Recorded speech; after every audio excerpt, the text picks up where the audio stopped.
All right, you smart cookie. See if you can solve these 7 riddles with a twist. So, you think you can crack any riddle out there? Not so fast.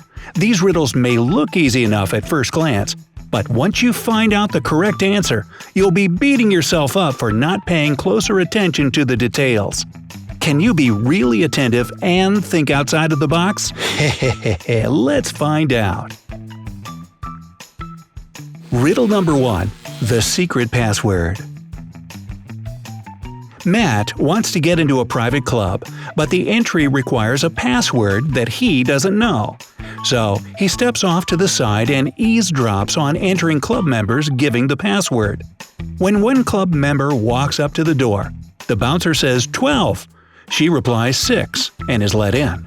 Then another member comes to the door. This time, when the bouncer says 6, the man replies 3 and gets in.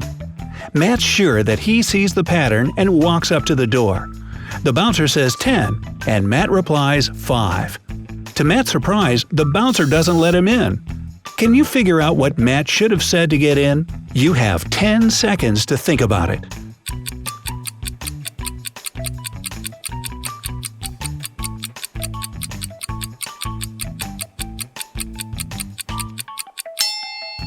Do you have your answer ready? Let's see if it's the right one. Matt was actually supposed to say how many letters there are in the number that the bouncer says. The word 12 has 6 letters, and the word 6 has 3. 10 has 3 letters, so the password should have been 3. Isn't that easy? Riddle number 2. A mugging. A man walked into a police station claiming he had just been mugged. The police officer asked him to describe exactly what happened. So the man explained, "I was on my way to the bank, and I had $100,000 in my briefcase. Suddenly, a man wearing black clothes, a black mask, and black gloves jumped me, grabbed my briefcase, and ran away." The police officer noted a fresh cut on the man's face and asked if it were from the attack. The man replied, "Yeah, the mugger was wearing a silver ring on his left hand, and it cut me when he punched me." The police officer immediately knew that the man was lying. How did he figure it out? Time's ticking.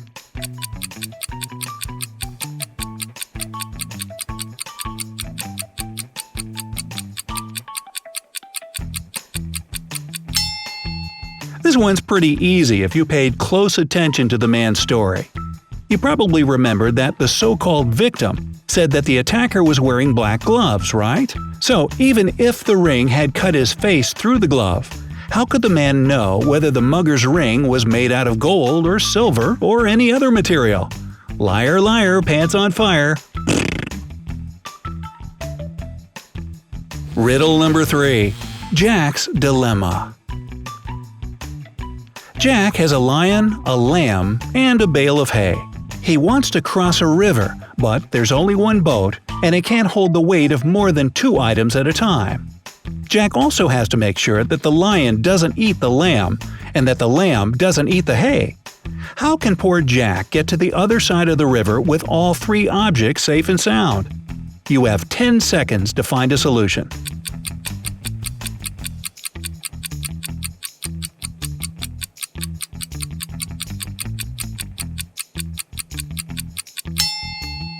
The plan isn't all that difficult. Jack should first take the lamb across.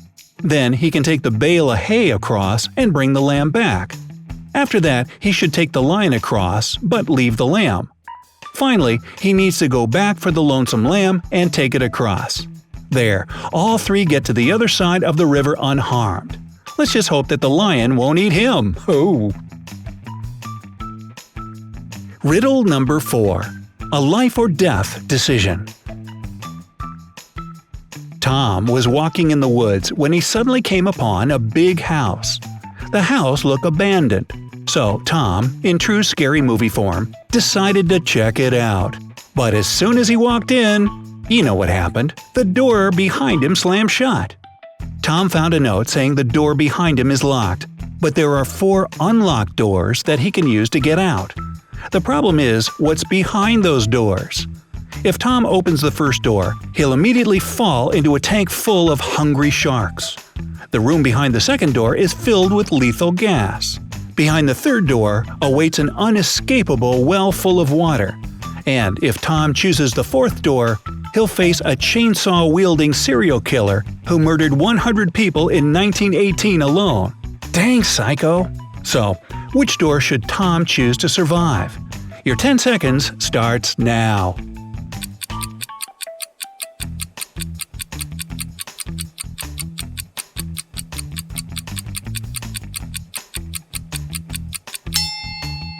What a choice to make, huh?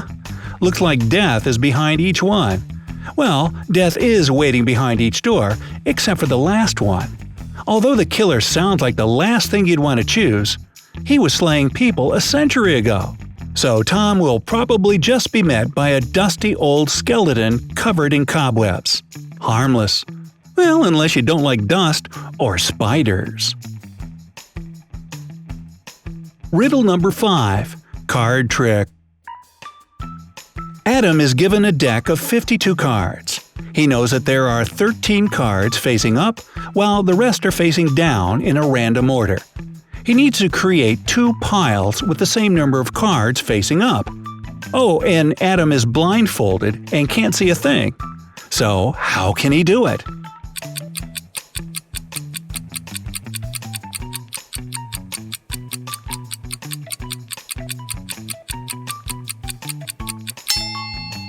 Easy.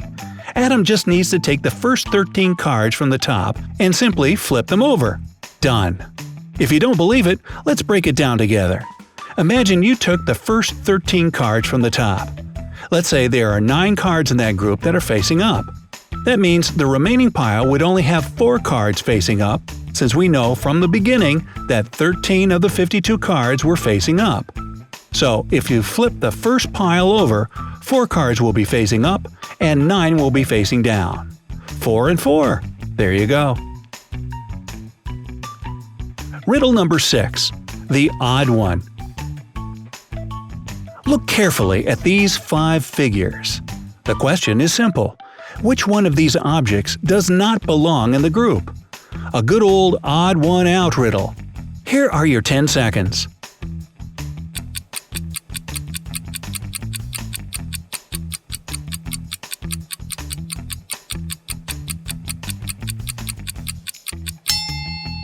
Did you figure it out? Get it?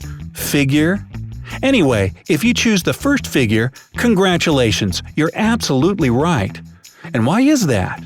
Because it's the only object that doesn't have an individual trait. The second one is round, which is different from any other shape.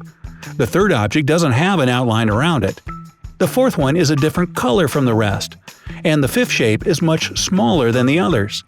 So, we're simply left with the first figure, which is the only one that's not odd in any way. Tricked ya! Riddle number 7. The ticket clerk. A deaf and mute man came up to the ticket counter at a subway station. The tickets cost 50 cents each. The man handed over $1, and the ticket clerk gave him 2 tickets without even checking. How did the ticket seller know that the man needed 2 tickets? Try to crack this mystery in 10 seconds.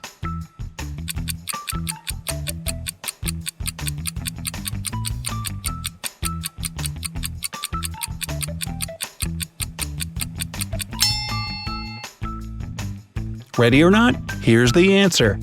The deaf and mute man gave 4 quarters, so the ticket clerk could be certain that he wanted 2 tickets. Otherwise, he would have given only 2 of his quarters. It's as simple as that. Alright, how many of these riddles did you get right? Tell us in the comments below. And don't forget to share your video with your friends and family to find out whether they'll be able to crack them too. Stay on the bright side of life, and we'll see you soon.